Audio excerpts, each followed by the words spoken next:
नमस्ते। आज मेरे साथ अशोक वानखेड़े साहब एक बार फिर से बुधवार की बात करने को बुधवार को हम लोग पूरे हफ्ते की बात करते हैं। अशोक भाई, सबसे जो महत्वपूर्ण है, क्योंकि बहुत सी चीजें हैं, लेकिन मेरे मुझे लगता है कि जरा आपके पास बहुत सी खबरें रहती हैं। दिल्ली में आप बहुत से लोगों से मिलते जुलते हैं, आप ट्रेवल भी बहुत करते हैं।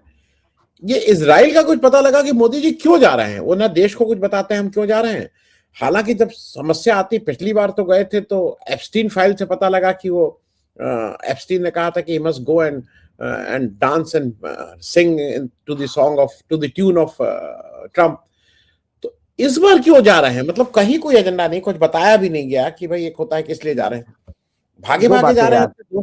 जी दो जी। बातें हैं आनंद जी। अंतर्राष्ट्रीय डिप्लोमेसी की तरह से देखा जाए तो अभी ईरान और अमेरिका बिल्कुल वॉर जोन में आ गए हैं। कब युद्ध शुरू होगा पता नहीं। युद्ध टल भी सकता है, हो भी सकता है। जितना डिप्लॉयमेंट यूएसए ने किया है ईरान के आसपास, शायद उतना डिप्लॉयमेंट पहले कभी नहीं हुआ है। मतलब जब इराक के साथ उनका युद्ध था तब भी इतना डिप्लॉयमेंट नहीं था, ऐसा बताया जाता है। इतना डिप्लॉयमेंट किया, बहुत सारा युद्ध सामग्री पंपिंग की जा रही है उस क्षेत्र में।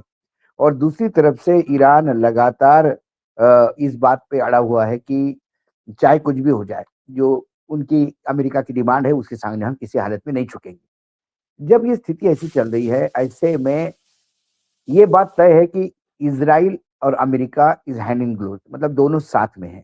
इसमें कोई दो मत नहीं है और खुल के साथ में है, ऐसा कोई डिप्लोमेटिकली नहीं है, खुल के साथ में है। यदि ईरान और अमेरिका का युद्ध होता है तो उसमें इजराइल उतरेगा ही, और इजराइल को उतरना ही होगा। ये उतना ही सच है।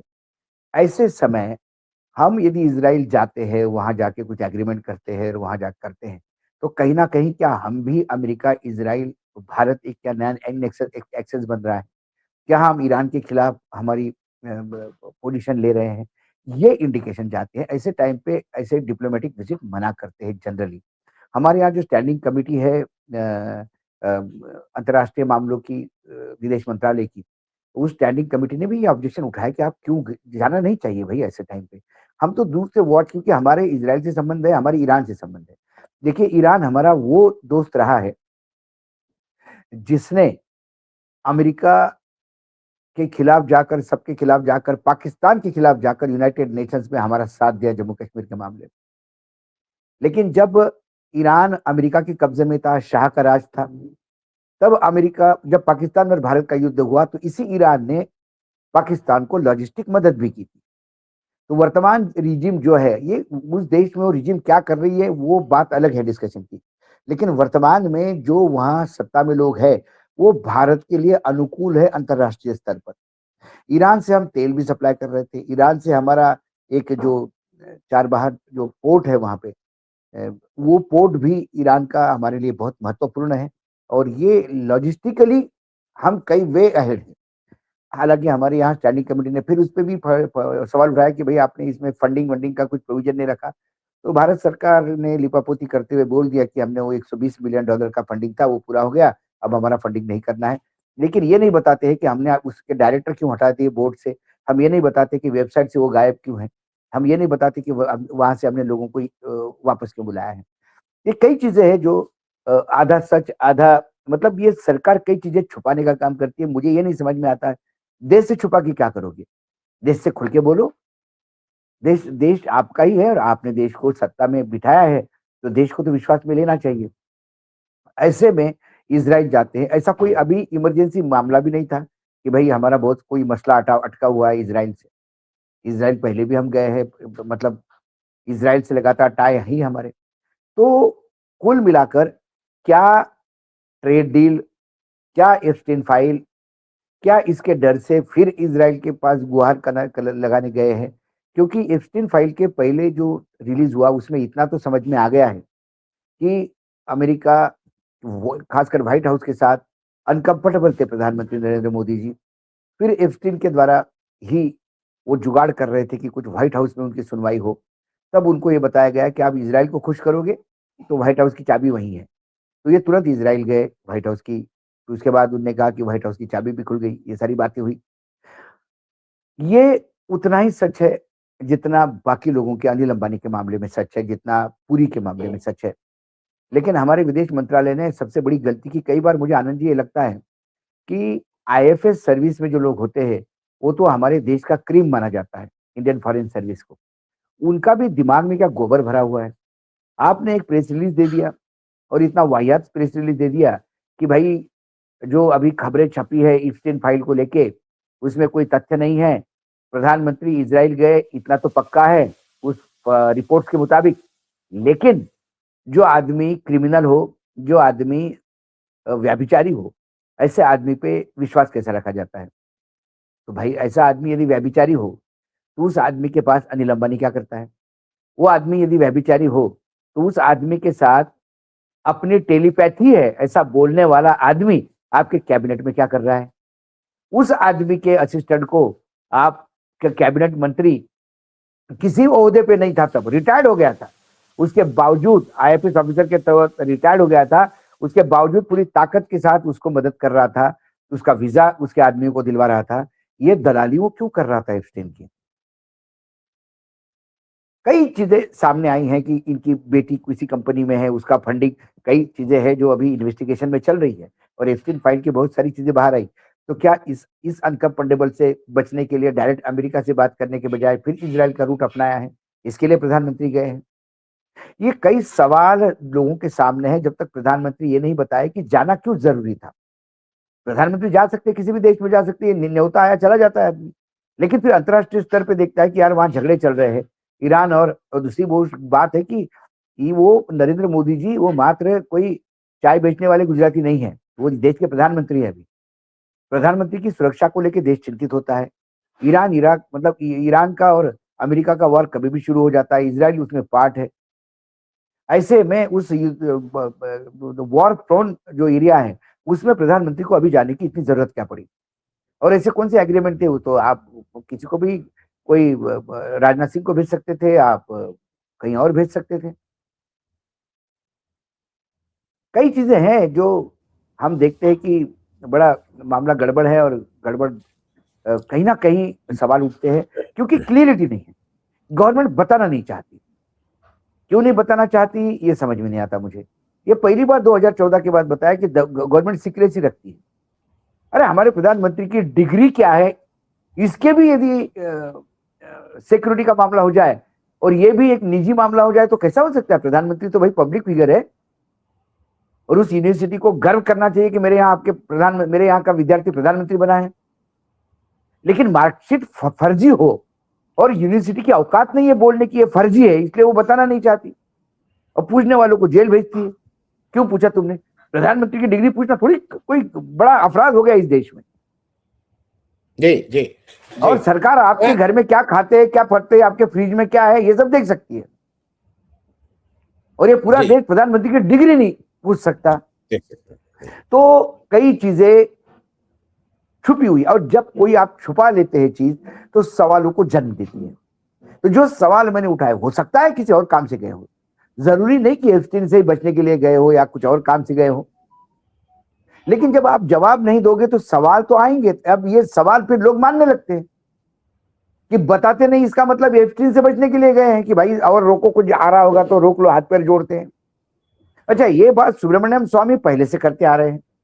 अपने पब्लिक इंडिया पे भी सुब्रमण्यम स्वामी ने यही कहा कि कुछ फाइलें हैं अमेरिका के पास, कुछ सीडी है चाइना के पास।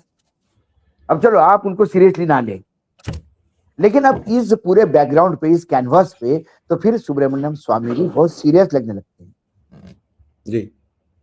और फिर देश का प्रधानमंत्री ही कोई सवालों के घेरे में हो, फिर क्या कर सकते हैं? जी अशोक भाई, एक विश्लेषण मैं इसलिए चाह रहा हूं क्योंकि जो आपने सीडी और उसकी बात कही, कल राहुल गांधी ने एक किसान चौपाल लगाई मध्य प्रदेश भोपाल में, और वहां पे वो कुछ इसी से के आसपास की बातें कर रहे हैं। वो एक तो ये कह रहे हैं कि एप्स्टीन फाइल की और अडानी की वजह से मोदी जी बिल्कुल घुटने पे हैं और वो जो कह रहा है अमेरिका उसको साइन करने को तैयार है। नंबर दो, उन्होंने ये भी कहा कि एप्स्टीन फाइल का अभी बहुत कुछ चीजें बाहर आई हैं, अभी तो कागज, वीडियो, फोटो, मालूम नहीं क्या क्या, उन्होंने नाम किसी का नहीं लिया, लेकिन ये साफ वो किया कि उससे डर रहे हैं, मतलब उसमें एप्स्टीन से डर है जिसकी वजह से दौड़ दौड़ के जो वो कह रहे हैं वो कर रहे हैं। उन्होंने दो मैं चीजें एक साथ कर दूं फिर पूरे का जवाब ले लूं। मैंने पहली बार देखा कि यूथ कांग्रेस ने प्रोटेस्ट किया और मुझे अच्छा लगा कि कम से कम कांग्रेस पार्टी उसके पीछे खड़ी हुई है। नहीं तो कांग्रेस पार्टी अभी तक कह देती थी कि मुझसे मतलब नहीं, वो मैं क्या करूं। और एक एक एक आखिरी बात इसलिए भी कर दूं कि राहुल गांधी ने ये बिल्कुल स्पष्ट कर दिया है, इस पे कहीं कुछ वो नहीं है, कि पीएम जो कॉम्प्रोमाइज्ड हैं, और इसीलिए जब यूनाइटेड स्टेट के सुप्रीम कोर्ट ने इन टैरिफ को अवैध घोषित किया है, गैर कानूनी घोषित किया है, बाकी देश वाले उसको उस पर रिएक्ट कर रहे हैं। हिंदुस्तान में हिम्मत नहीं है मोदी जी की उसमें एक शब्द भी खोलने। मैं इस सारी चीजों को, क्योंकि राहुल गांधी की कल की मीटिंग काफी मुझे तो ठीक लगी, राइट डायरेक्शन में है, और देखिए फिर उसके मैं मूड में है जरा इस समय। मैं अभी, क्योंकि अभी क्या है, कुपड़ों की एक फौज हो गई है।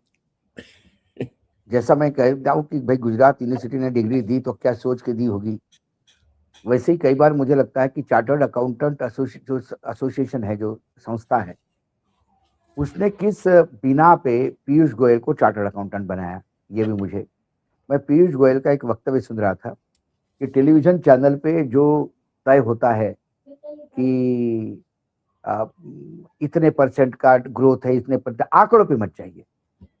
यदि आंकड़ों की बात करता तो आइंस्टीन कभी इन्वेंशन नहीं करता। अब ये नया उन्होंने थ्योरी निकाला है कि आंकड़ों की बात ही नहीं की आइंस्टीन ने, और थ्योरी ऑफ रिलेटिविटी निकाली। और आइंस्टीन थ्योरी ऑफ रिलेटिविटी के लिए जाना जाता है, ये आइंस्टीन को ग्रेविटी के नाम से बेच रहे थे। तो कुल मिलाकर वर्तमान सरकार ये तो जानती है कि जो किया वो अहित में है, किसानों का कहीं यहाँ पे कोई चैलेंज हो नहीं रहा है। ऐसे में फिर करे क्या?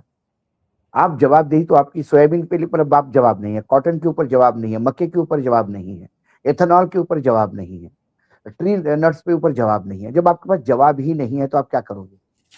जब जवाब नहीं है तो आप चुप रहोगे, और चुप रह के क्या करोगे? वे चुप रह के आप जो सवाल पूछते हैं उसकी क्रेडिबिलिटी पर सवाल उठाओगे कि राहुल गांधी क्या है, ये क्यों सवाल पूछ रहा है, ये विदेशी एजेंट है। सवाल विदेशी एजेंट का नहीं, किसानों के, देश के किसानों का सवाल है। चलो राहुल गांधी विदेशी एजेंट है, हम और आप सवाल पूछ रहे हैं, उसका क्या? बता दे। 30-30% भाव टूटे हैं, सोयाबीन के भी टूटे हैं, कॉटन के भी टूटे हैं, मक्के के भी टूटे हैं।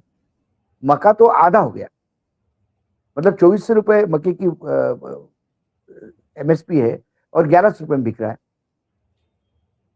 तो ये सारा डर तो है। दूसरी बात जो आप प्रोपोगेट करते हैं कि हमने 50% से 18% पे मास्टर स्ट्रोक खेला है, आप 2.5% से 25 पे पहुंचे और 25 से 50 पहुंचे। 2.5% से आप 25 इसलिए पहुंचे कि आपके ऊपर रेसिप्रोकल टैरिफ लगा, उसके बाद 25 इसलिए और ज्यादा लगा क्योंकि वो रशिया का तेल था। वो टोटल 50, आपने रशिया का तेल मना करके वो 25 कम करवा दिया कि रशिया से तेल नहीं खरीदेंगे, एग्रीमेंट कर दिया। मतलब आपने एग्री किया, बार बार ट्रम्प कहता है और आप कुछ बोल नहीं रहे उस पर। उसके बाद उसने आपको 18% पे टैरिफ लाया, जो 2.5% पे लाना था वो 18 पे लाया। हम 18 ले रहे थे, हम 0 पे जा गए। तो फिर प्रॉफिटेबल विन विन सिचुएशन कैसी है, कौन सी है? ये कह रहे थे कि हमारा कपड़ा वहां जाएगा, उसने उठा के बांग्लादेश के साथ एग्रीमेंट किया, हमारा टेक्सटाइल उद्योग मर गया। तो इनके पास है क्या बताने के लिए? तो नरेंद्र सरेंडर जो बात हो रही है वो गलत थोड़ी हो रही है। या सरकार बता दे कि ऐसा नहीं है, सरकार बता दे कि रशियन तेल से सस्ता हम तेल वहां से ला रहे हैं, देश प्रॉफिट में है। तेल हम महंगा ला रहे हैं रशिया से। रशिया से चाइना 15% डिस्काउंट में तेल ले रहा है, चाइना और अपना पैसा कमा रहा है। दूसरी बात, चाइना और रशिया ये अपने करेंसी में सेटल करते हैं, हम रशिया के साथ रूपी रूबल में ट्रेड हो रहा था। अमेरिका के साथ फिर डॉलर में ट्रेड करना पड़ेगा, फिर डॉलर की निकासी होगी, फिर रुपया नीचे गिरेगा। कौन सी जगह, एक बात मुझे बताओ कि जहां से ये America trade deal win win situation में है? एक बात बताओ, ये नहीं बता पाते, ये जवाब नहीं दे पा रहे, जवाब नहीं दे पा रहे। मैं आपको बार बार कह रहा हूं, पिछला जो लोकसभा का सेशन वॉश आउट हुआ, इसके पीछे बीजेपी ही है, तो यदि मैं कहूं तो गलत नहीं होगा। ये राष्ट्रपति के अभिभाषण पे चर्चा शुरू हुई थी, राष्ट्रपति ने अभिभाषण दिया, उस पर चर्चा होनी थी। उस चर्चा में कांग्रेस गद्दार कहां से आ गई, कांग्रेस राष्ट्रद्रोही है कहां से आ गई, नेहरू व्यभिचारी है कहां से आ गया, इंदिरा गांधी व्यभिचारी थी कहां से आ गया। ये अपने सांसदों से बुलवाकर कांग्रेस को इन्होंने आक्रामक किया। जब कांग्रेस आक्रामक हो गई तो सदन चलने नहीं दिया, सदन चलने नहीं दिया तो आपको अभिभाषण पे आपने रिस्पांस भी नहीं दिया, भाषण भी नहीं दिया। आप चाहते ही नहीं थे, क्योंकि आपको पता था कि ये सेशन चलेगा तो एप्स्टीन के फाइल पे जवाब देना पड़ेगा, ये सेशन चलेगा तो आपको अमेरिकन ट्रेड डील पे बात करनी होगी, ये सेशन चलेगा आपको यूजीसी पे बात करनी होगी, ये सेशन चलेगा लेबर रिफॉर्म्स पे आपको बात करनी होगी जो आपने पिछले दरवाजे से शुरू किए। कई चीजें थे जिस पे आपको जवाबदेही होगी, वो जवाब ही नहीं देना है आपको, तो सेशन डिस्टर्ब करो। और सेशन डिस्टर्ब करने का सिंपल तरीका है, विपक्ष पे ऐसे आरोप लगाओ कि जिससे विपक्ष उत्तेजित होकर सेशन चलने नहीं देगा। यही बीजेपी ने किया, और गलत दूसरा क्या किया। तेजस्वी सूर्या को क्या बोलने की जरूरत थी अभिभाषण में कि कांग्रेस गद्दार है। निशिकांत दुबे को क्यों लाया गया? क्या नरवणे की बराबरी निशिकांत दुबे करेगा क्या नरवणे की किताब का? राहुल गांधी ने नरवणे की किताब आउट ऑफ ब्लू नहीं उठाई। जब आपने राष्ट्रद्रोही और गद्दार कहा कांग्रेस को, तो उनने कहा कि फिर आपको मैं बताता हूं आपका क्या है, ये नरवणे की किताब का 1.5 पन्ना। तो कुल मिलाकर ये भाग रहे उससे। और आज किसान आंदोलित है, किसान समझ रहा है क्या है। हम तो यहाँ बैठे आनंद जी, हम तो रोटी खाते 2 टाइम की रोटी खाते, चावल खाते, हमको क्या मालूम है चावल उगता कहाँ से। और किसान, मैं अभी 1 सप्ताह शिव जयंती के उपलक्ष्य में मेरे कई सीरीज ऑफ भाषण थे पूरे विदर्भ में, तो मेरा पुणे, सांगली, कोल्हापुर, नागपुर, यवतमाळ पूरा मेरा बेल्ट रहा। हालांकि सांगली, कोल्हापुर ये पश्चिम महाराष्ट्र में आते हैं, लेकिन मैं किसी और आयोजन में गया था वहां पे। और जब मैं वहां गया, मैं किसानों से बात करता हूं तो मैंने कहा ना कि ग्रामीण क्षेत्र में किसानों से बात करने के बाद जब आप आते हैं तो 2 दिन तक आपके गले में रोटी नहीं उतरती। बिस्लेरी का 20 रुपए का पानी भी खरीदते तो आपको लगता है कि आप बहुत बड़ा क्राइम कर रहे हो। 20-20 रुपए के लिए लोग तरस रहे हैं गाँव में। यह हालत है आज। किसान के बेटे की शादी नहीं हो रही है, कोई लड़की देने को तैयार नहीं किसान के घर, क्योंकि किसान के घर लड़की देना मतलब ये सुइसाइडल माना जाता है। क्योंकि किसान की आप बेटी देके क्या करे, बेटी की जिंदगी बर्बाद होगी। इस खेती के बिजनेस को या कि खेती को इतना बुरी तरह से बुरी निचले स्तर पे ले आए, और ये कहते हैं कि हमने स्वामीनाथन रिपोर्ट लागू करके 1.5 गुना। मैंने तो कहा, मैं आपके प्लेटफॉर्म से भी कहता हूं, फिर से कहता हूं, मैं कृषि मंत्री को आह्वान करता हूं, आदरणीय हमारे जो मामा हैं शिवराज सिंह चौहान, वो आए हमारे गांव में। हमारी 8 एकड़ वानखेड़े की जमीन है जिसमें 16-17 लोग हैं, लेकिन है हमारी वो 8 एकड़ जमीन। मैं सभी से परमिशन ली है मैंने। मैं ये 8 एकड़ जमीन कसवाने के लिए शिवराज सिंह चौहान को देता हूं। उसमें कोई भी प्रोड्यूस उगा ले, वो गेहूं कर ले, मेका कर ले, जो चाहे उसके मन में जो कर ले, मुझे 1.5 गुना रिटर्न दिखा दे। जीवन भर मैं गुलाम बन के रहूंगा इस आदमी का। जी। क्या लागत है, क्या लेबर महंगी हो गई है, क्या दवाइयां महंगी हो गई, बीज महंगे हो गए, फर्टिलाइजर महंगा हो गया, फसल काट के मंडी तक ले जाने का लिए भी पेट्रोल इतना महंगा हो गया, और उसके बाद फसल के दाम नहीं मिलते, तो फिर बचता क्या है। किसान जितना जीएसटी देता है, शायद कोई इस देश का आदमी जीएसटी नहीं देता होगा। हर चीज पे जीएसटी लग रहा है किसान के। किस मुंह से बात करते हैं? किसान को 1.5 गुना दे दिया हमने। पता नहीं कहां से उठ के आते हैं ये लोग। जी, मैं अशोक भाई एक और चीज इसलिए, क्योंकि उसमें भी मैं जरा आपकी एक वो चाहता हूं टिप्पणी।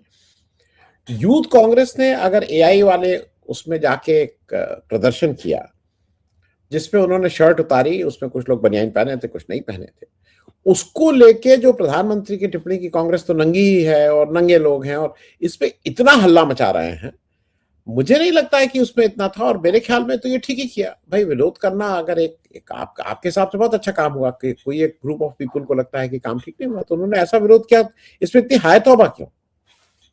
नहीं, विश्व में विरोध होते हैं। अभी इंग्लैंड के राजा किसी फंक्शन में गए थे और उनके कोई भाई जिनको उन्होंने राज परिवार से निष्कासित कर दिया, जो अरेस्ट भी हुआ, लेकिन वो राज परिवार से संबंधित थे, इसलिए आप कैसे बैठे स्टेज पे, ये बोलते हुए एक महिला ने विरोध किया कि एप्स्टीन फाइल में तुम्हारा भाई है, और शांत रूप से उसके ऊपर कोई मुकदमा दर्ज नहीं हुआ। जब भाजपाई शर्ट उतार उतार के प्रदर्शन कर रहे थे तो कौन सा राष्ट्रद्रोह का उनके ऊपर मुकदमा लग रहा था। और ये कहते हैं कि भाई आपने अंतरराष्ट्रीय आयोजन में आपने बेइज्जती की देश की। अरे ये तो तीसरे दिन हुआ जब शर्ट उतारा। पहले दिन तो आपके मंत्री ने माफी मांगी मिसमैनेजमेंट के लिए, दूसरे दिन गलगोटिया का जो चाइनीज कुत्ता था जो भारतीय बना के बेचा उन्होंने, उसके लिए तो इतनी अंतरराष्ट्रीय बेइज्जती हुई, पूछिए मत। राइटर से लेकर इंटरनेशनल जो एजेंसीज है, बड़े बड़े अखबार है, उनने सब ने लिखा कि AI summit was a totally mismanaged and failed. Headlines है। अब वो क्या यूथ कांग्रेस ने करवाई, राहुल गांधी ने करवाई? आपने अपने फोटो चमकाने के लिए एक इवेंट करवाया, आपने एप्स्टीन और इन सबको बचने के लिए एक एआई समिट किया। एआई समिट में हमने क्या किया, आज इंडियन एक्सप्रेस में बहुत बढ़िया लेख है, उन्होंने कहा कि एआई समिट में हम कंज्यूमर बने हैं और कुछ क्या बना है। वर्ल्ड के बड़े बड़े आ गए, वेयर आर आवर पीपल? हम कहां एआई में? हम विदेश को एआई के जरिए विदेश मुद्रा कैसे कमा सकते हैं? हम तो फिर कंज्यूमर हो गए एआई के। बड़े बड़े लोगों ने, मतलब इनको ये नहीं समझ में आता बेइज्जती कैसी होती है। अरे एक बहुत बड़ा आदमी कहता है कि भाई एआई से सब कुछ हो सकता है, लेकिन दिल्ली का ट्रैफिक नहीं मैनेज होता। वो मुंह पे थूक के चला गया अपने, और अपन बोलते कि हमने बहुत महिमा मंडन किया एआई में। कांग्रेस ने किया, प्रदर्शन किया, ठीक है। अब उसके लिए कांग्रेस ने प्रदर्शन किया, इसके लिए क्या किया आपने? कांग्रेस के यूथ कांग्रेस के अध्यक्ष को, राष्ट्रीय अध्यक्ष को आपने अरेस्ट कर लिया। अब ऐसा ही एक हादसा इस आयोजन के पहले हुआ।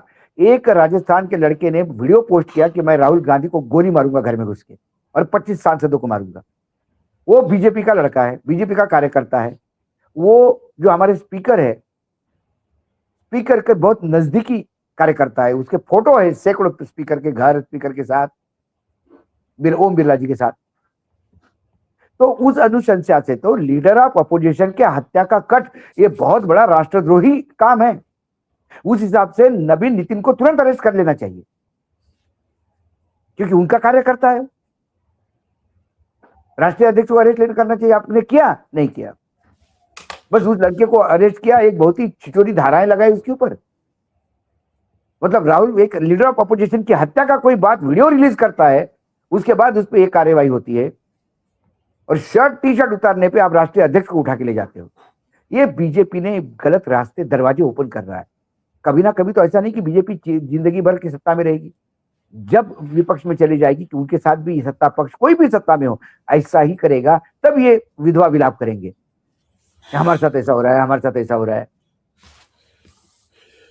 जी जी, मैं अशोक भाई एक चीज अच्छा, और इसमें एक बात और है, इसमें एक बात कांग्रेस को भी नसीहत लेनी होगी। क्या एआई समिट में उन्होंने प्रदर्शन किया? ये प्रदर्शन नरेंद्र सरेंडर के नाम पे था, एप्स्टीन फाइल के नाम पे था, सब था। लेकिन बाहर यूथ कांग्रेस प्रदर्शन कर रहा है, और अंदर राजू शुक्ला जो सीडब्ल्यूसी के भी मेंबर है, अंदर लोगों से हाथ मिला मिला के अडानी अंबानी से मिल रहे हैं। तो कार्यकर्ता पूछ रहा है कि कांग्रेस अंदर थी या कांग्रेस बाहर विरोध कर रही थी, ये तय करें। जो यूथ कांग्रेस का प्रभारी है, कोई मनीष कुमार कोई बताया जाता है, बड़ा वो, उन्हें हमारी आजकल कांग्रेस में क्या है, कोई ना कोई किसी को आगे पोस्ट करता है, काबिलियत पे नहीं जाते आदमी। ये मीनाक्षी नटराजन का कोई खास आदमी है, लड़का। जब से ये प्रदर्शन हुआ और जब से पुलिस ढूंढ रही है, तब से प्रभारी महोदय का फोन बंद है, एक ट्वीट सोशल मीडिया पे नहीं किया उसने, गायब है वो। और वो यूथ कांग्रेस का प्रभारी है, बताइए आप, जिसको फ्रंट से लड़ना है, जिसका अध्यक्ष अंदर जाने के बाद जिसको बागे पीछे संभालना है, वही गायब है। एनएसयूआई, कन्हैया कुमार को जेएनयू में जाके कम्युनिस्ट पार्टी के कार्यक्रम अटेंड करने का समय है, लेकिन आज यूथ कांग्रेस के लोग अंदर है, तो एनएसयूआई क्यों रास्ते पे नहीं है? कहां है एनएसयूआई? डिफंक्ट हो गई। कहां है महिला कांग्रेस? डिफंक्ट हो गई। क्या ट्वीट करने से और हल्का लंबा को एक पुलिस के सामने एक वीडियो निकालने से थोड़ी काम होगा? यूथ कांग्रेस तो फ्रंट से लड़ रही है, कांग्रेस फ्रंट से लड़ रही है। यदि बनियान उतार के प्रदर्शन करने वाले और पुलिस द्वारा अरेस्ट किए जाने वाले लोग राहुल गांधी के बब्बर शेर है, तो अंदर बैठ के उद्योगपतियों से हाथ मिलाने वाले राजू शुक्ला कौन है? ये राहुल गांधी बताए ना, फिर बताना पड़ेगा आपको। तो कांग्रेस पार्टी को भी देखना है कि ये जो डैमेजिंग फोर्स है, जिसको हम स्लीपर सेल कहते हैं बार बार, इनका भी इलाज समय समय पे करते रहना चाहिए, नहीं तो ये बब्बर शेर का शिकार यही लोग करवाएंगे। करेक्ट। छत्रपति संभाजी महाराज को कभी युद्ध नहीं हारे थे छत्रपति संभाजी महाराज, रिकॉर्ड है, कोई लड़ाई वो हारे नहीं है। और किसी की औकात नहीं थी कि छत्रपति शिवाजी महाराज के अरेस्ट करे, लेकिन ये गद्दार ही थे, उनके अपने सगे थे जिन्होंने उनको अरेस्ट करवाया। तो ये जो बब्बर शेर है, इनका शिकार क्या अंदर बैठे हुए लोग करवाएंगे? तो कांग्रेस को भी ये सोचना होगा कि जब कोई आप लाइन लेते हैं तो पूरी पार्टी लाइन लेती है। सीडब्ल्यूसी के मेंबर अलग जा रहे हैं, यूथ कांग्रेस के अलग अलग जा रहे हैं, महिला कांग्रेस अलग जा रही है, प्रभारी गायब हो गया है, ये कैसे चलेगा? जी जी, मैं अशोक भाई एक अंतिम प्रश्न, क्योंकि वो एक इंपॉर्टेंट है।